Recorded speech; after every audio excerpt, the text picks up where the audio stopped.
With the first pick in the 2019 NFL Draft, the Arizona Cardinals select Kyler Murray, quarterback, Oklahoma. And so it is. The assumed is really happening. Kyler Murray, the Heisman Trophy winner out of Oklahoma, at 5'10" and 1/8", just became the first overall pick in this draft, sending the Arizona Cardinals potentially to the trade block for Josh Rosen, as we all expect. And Cliff Kingsbury, when he said that he would make Kyler Murray the first overall pick in the NFL draft, given that chance, has made it happen. And when we found out that they had the #1 pick that first day, we thought they would go get somebody to tackle Russell Wilson. They just said, forget that, we're going to go find our own Russell Wilson.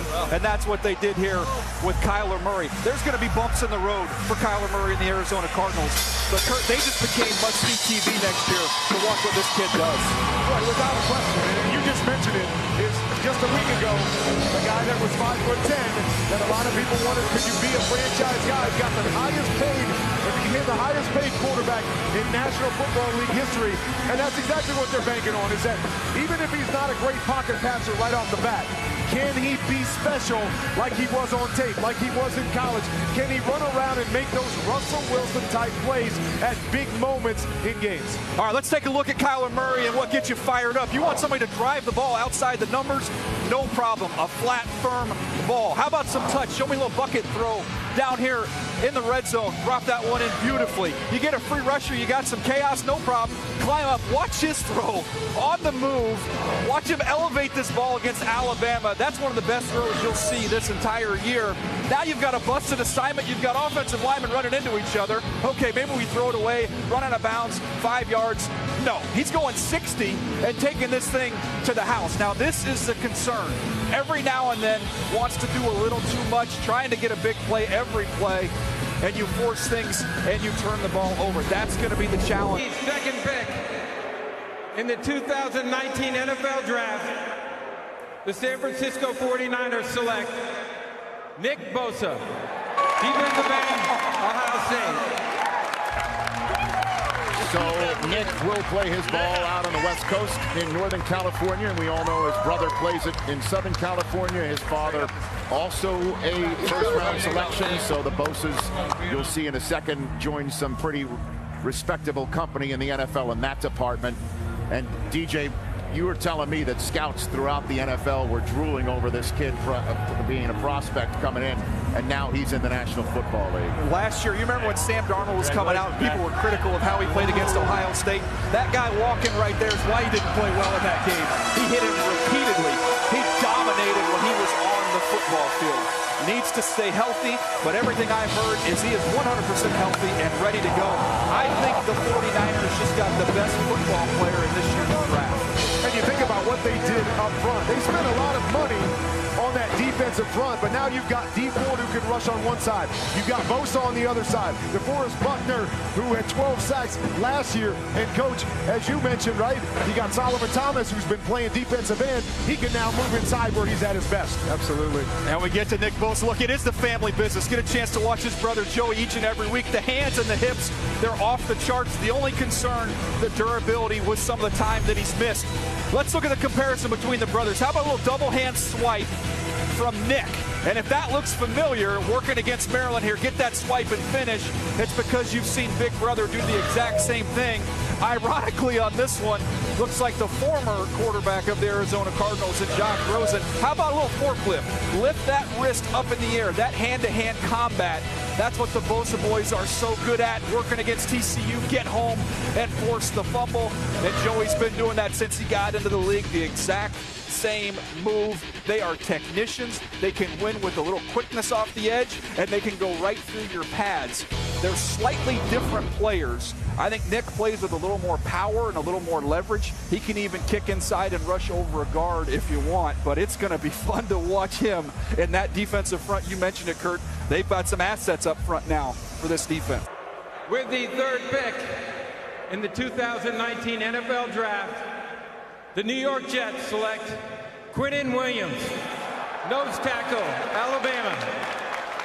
So it is a member of the Crimson Tide that is going to play for the New York Jets, heading off to New Jersey tonight.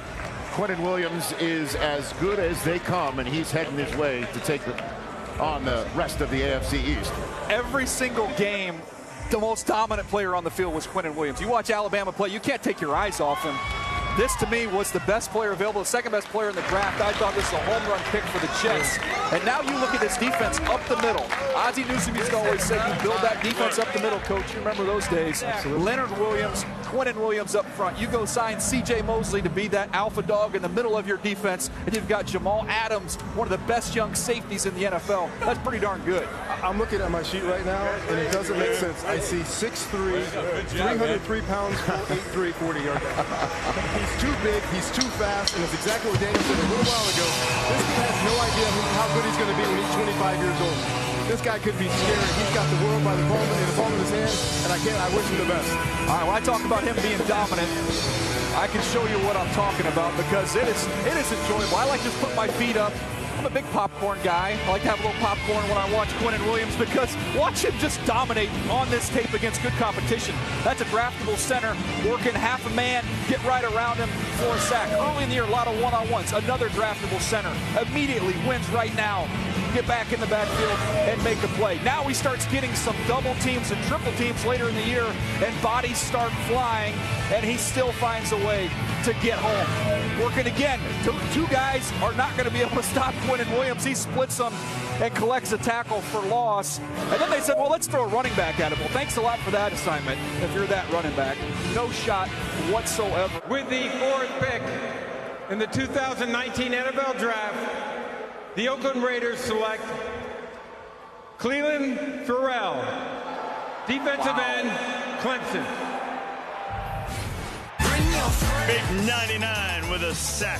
Clelin Ferrell, defensive end. And Clelin Ferrell gets the sack. The 2018 ACC Defensive Player of the Year. Well, this might be a surprise to a lot of people not see Clelin Ferrell going this high, but he's a very productive football player, a power rusher, plenty of effort. Reminded me a little bit of Matt Judon when I watched him on tape. He can win with power. He's played big on the big stage. You look at what he did against Jonah Williams. That's one of the reasons why Jonah Williams, a talented tackle for Alabama, people had concerns because Ferrell got after him last year and this year. Most people had him pegged in that 20 range, maybe a little bit earlier. But guys, I'll tell you this. I did my homework and talked to all these scouts. I got a chance to do my homework on Clelin Ferrell. I talked to his high school coach. I talked to college coaches, teammates. He had the highest character of anybody that I spoke to in this year's draft. And Mike Mayock made the comment in his first press conference, we need foundational players.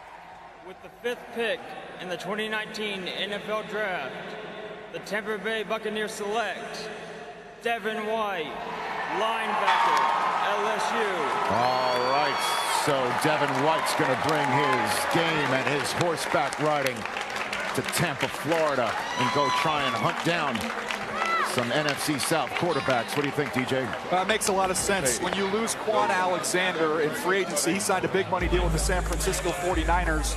They went out and found, in my opinion, an upgrade over Quan Alexander. Both played at LSU. This is a player with tremendous range, sideline to sideline, and he can cover. You look at that division, you've got to deal with Alvin Kamara and Christian McCaffrey. Your linebackers, coach, they better be able to run and cover. By the way, you see the boot situation? The three-piece suit boot combination right here by Devin White? This is neat. Sorry, I had to point out the footwear, coach. Oh, no problem at all. This kid is fast, right? He's a new school linebacker, I like to call him. He's a sideline-to-sideline guy. You don't see those big physical inside linebackers or those guys anymore. He's got to cover. He can scrape and hit. He can scrape sideline to sideline. You see him cover tight ends. You see him cover backside of the backfield. This guy is a difference maker on the defensive side. Yeah, he's a fun player to watch, and when you study him, some things just jump off the screen to you when you're watching that LSU tape. The range, we've talked about it, but even off the field, you talk to everybody. Character, leadership, off the charts. The only problem is he's got to beat blockers in spots because he can get hung up a little bit on blocks. What am I talking about? Explosive sideline to sideline range. Boom! he delivers a huge blow. He flows through traffic. This is what I'm talking about, beating blockers to spots. Don't take them on if you don't have to. Just beat them to the spot. And once he arrives as a tackler, watch this lawnmower right here. Pull that cord and rip the ball out. Generate a big-time play. Now you see him chest up in the hole. He's a firm tackler. He can get downhill. And again, coming inside as a blitzer. You can blitz him from depth or you can blitz him from off. Yeah, With the 6th pick in the 2019 NFL Draft, the New York Giants select Daniel Jones, quarterback, Duke. So they do love a quarterback, and it's the kid from Duke. Daniel Jones is coming to New York, and obviously they know what it's like to get a Cutcliffe-type product in their house. Obviously, Cutcliffe is a Manning family teacher in a way, obviously, and Cutcliffe is sending Daniel Jones to the pros as the 6th overall pick in the draft. I thought David Gettleman tipped his hand a little bit today when he said, he was asked about the important traits in a quarterback, and he said they have to be able to adjust to adversity, and he said not many quarterbacks in this draft have faced adversity on the field. When you're playing at Duke, Daniel Jones did not play with a player that's been drafted in the NFL during his time as a starter. He was not surrounded by all the talent. He got beat up. He's faced that adversity. I think that was a big deal to Dave Gettleman. well, and I think when you look at these quarterbacks too, go ahead, DJ. Take it. Yeah, look, this is a player ideal size and athleticism. He can really move around. I mentioned that limited support. The question is, where does he fall on the range? Is he Ryan Tannehill? That's the floor. You're hoping he's Matt Ryan. He's a very nice deep ball thrower, lots of air. He's more touch than he is drive power throws. You see the deep ball right there, down in the red zone. Again, watch the ball placement and the touch. Put that one right over the shoulder in a very tight window. The toughness inside the pocket. He faced a lot of pressure against the competition he faced, be able to extend plays. They wanted to get a little more mobile than Eli Manning they have with Daniel Jones. Again, down in the red zone, watch him show his competitiveness right here and fight his way in. With the 7th pick in the 2019 NFL Draft, the Jacksonville Jaguars select Josh Allen, defensive end, Kentucky.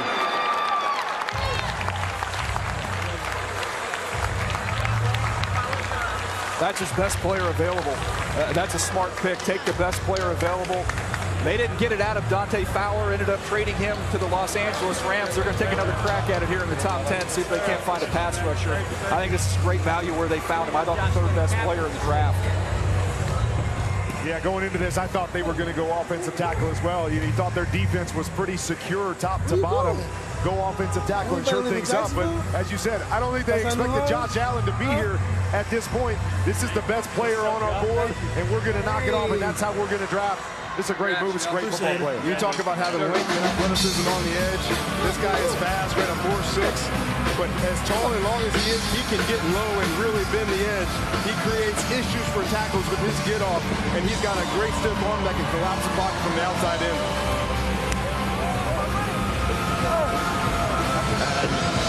His son Wesley is in his arm as he's being drafted. His jacket kind of looks like a Jaguar. It is. I mean, it kind of works. It all works. And he's a guy that a lot of people think it could have been 3rd overall in this draft. Again, he's an elite player, the 3rd overall player on my board. And you look at what he does, he's versatile. We talk about him as a rusher. You're going to see some video of what he does in coverage. He's ultra productive. My comparison was Anthony Barr. Look at that coming off the edge. There's a little glimpse of the explosiveness. Now, when you get to the top of your pass rush, can you bend and flatten? That's what he does so well, and he gets the football out. Use those long arms again at the top of your rush. This guy was a fumble forcing machine. Now how about some effort? Go run, chase plays outside the numbers, show you that effort. Now is a zone dropper. Instinctive, athletic, get your hand on the football. And one of my favorite plays, this is Jay Sternberger, a tight end we'll see tomorrow, mirroring him on a corner route. With the 8th pick in the 2019 NFL Draft, the Detroit Lions select T.J. Hockenson, tight end, Iowa. Well, when you're Bob Quinn and Matt Patricia, and you were in New England and watched what Rob Gronkowski could do as an inline tight end, you appreciate a guy like T.J. Hockenson. Now, he's not Rob Gronkowski. He's not that big. He's not quite that athletic. But he is a dominant run blocker, and he's more than adequate in the passing game. Gets open, catches everything. He's going to be great in the red zone. They put a lot of resources into the offensive line, and now they get basically another offensive lineman. That's how good this kid is in the run game. And you guys know how much we love tight ends at Stanford. I watched this film. I couldn't get enough. I love the way this kid plays. Reminded me a lot of Zach Ertz in the passing game, where you can talk. But this guy can run a 4.7. He's fast. He's explosive. But this guy gets open repeatedly on everybody. Deep routes, short routes, underneath routes, and he will stick his face in your face and block you at the line of scrimmage. Well, and you just love, as you said, the flexibility here, because they need to continue to improve the run game to help Matthew Stafford. But the biggest mismatch in football is a good tight end. I mean, you look at Kenny Galladay, Marvin Jones, Danny Amendola, and now this kid on the inside. I love the weapons that they put around Matthew Stafford. All right, let's get a chance to take a look at T.J. Hockenson and what I love about his game. Again, he's my favorite player in the draft. He's not the best player in the draft, but he's my favorite player in this year's draft class. Dominant in the run game. He's a savvy, underrated route runner, in my opinion. Heath Miller and Jason Witten, those are the two names that came to mind when I watched him. Let's take a look at the video. Watch him flex down here on a crossing route. Again, get a little bit of leverage at the top of your route. A slight little push off, create some space. That's what those good tight ends do. After the run, why don't you finish your run? How's this? Puts you down. But watch the athleticism. He can hurdle you as well. An underrated athlete. Chance to see him working on play action here. A little corner route. Release, track the ball. He's got outstanding hands. You rarely see him drop the football, but this is what's so fun to watch. Watch him at the point of attack, the way he gets after defensive ends, linebackers, and secondary. What am I talking about? How about this? I don't think he put him on the ground. I think he almost put him through the ground. One more look. This is against the Indiana Hoosiers.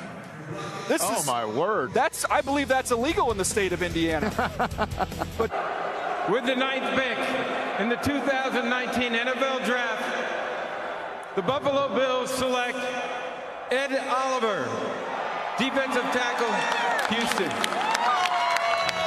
That was an easy one for the Buffalo Bills. Ian mentioned it. I had heard going up to 3 for either Quinnen Williams or Ed Oliver. And look, they were patient. They sat right where they were, and Ed Oliver fell right into their lap. They need some more pass rush. He's going to give them that from the inside, and they'll turn him loose. It was frustrating, Kurt, to watch him on college tape. They would play him head up over the center, line him up blocked, as I like to reference it. This guy's going to get in the gap and on the edge of a guard, and he's going to be a nightmare for teams to deal with. Well, and I know everybody loved Quinnen Williams, and rightfully so. He was great. This guy reminded me more of Aaron Donald than anybody in this draft. He is explosive. He's low. He can play with his hands. I love this big. And as you said, he played out of position. And the thing we have to remember, too, right, is they play in the AFC East. What do we always say about Tom Brady? What gives him the most problems? Interior pressure, up the middle. Buffalo just got a guy that can create pressure up the middle. This is such a great look here. What do you think, Coach? Harrison Phillips from Stanford was drafted a year ago as well. A big physical guy, matched with now with this speed rusher. The other thing that's really underrated about this guy, he's almost impossible to cut off on the backside of runs.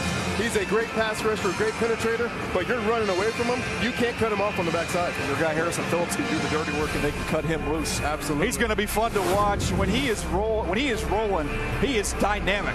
Inside, outside flex. You can play him up and down the line of scrimmage. I like talking to the old scouts, and they gave me John Randall. They said, forget Aaron Donald. He's not Aaron Donald. He reminds them more of John Randall. Here he is playing over the nose, a little stack and shed, get off a block, and make a play. You cannot cut him off from the backside. Trying to reach around and block him, you've got no shot. He's just too quick. He's too explosive. Now, how about the hands? You got any pop in your hands? Extend, separate, find the ball carrier, and finish with the tackle. And this is what he's going to get to do more of at the next level. Get upfield and rush. With the 10th pick in the 2019 NFL Draft, the Pittsburgh Steelers select Devin Bush, linebacker, Michigan. There you go. Devin Bush, to be honest with you, one of the fastest players at the position I've seen since I've been watching Michigan since I went to the school there in 1986. And he's going to go out there, and if you try and mess with him pregame, he's going to stomp on your logo, and he's going to go hunt somebody down for you. I also like his outfit right here. Quite a presence, and also you played with his dad, right? I did, yeah. We won a Super Bowl together many years ago, but it's so cool to see this. I think it's a perfect fit. We talk about them jumping up. Cincy was another team that needed a linebacker. He would have been a great fit if Cincy was coming up next. They jumped their rival to get the player that they wanted. I think it's funny that Jim Harbaugh's favorite player is now John Harbaugh's least favorite player, when he's going to go up against Lamar Jackson, chasing him all over the field. Look, there are two big-time linebackers. I don't think there's much difference between Devin White and Devin Bush. What do you love about him? It's pretty simple. You start with leadership at that position, which is huge. Twitch up, explosive. If you've seen Denzel Perryman, some of the hits he delivers, Devin Bush does the same thing. He's just a faster player. A chance to roll the tape and look at him. Watch him in man coverage. Watch his ability to run right here. Get over the top. Close that space in a heartbeat with his burst and range. Now, how about the instincts? Can you sniff out a screen, be able to read it, get underneath the block, find the ball carrier, and be a firm chest-up tackler? Now let's look at him in coverage. As a zone dropper, he's outstanding. Be able to read the eyes of the quarterback, get your hands on the football. As a blitzer, offensive linemen are going to have a problem with his quickness, and he'll just flat out run over running backs. You see a clear run through there for a sack. He's a perfect Pittsburgh. And they gave up their second-round pick tomorrow night, 52nd overall, and a third-round pick in next year's draft to move up 10 spots.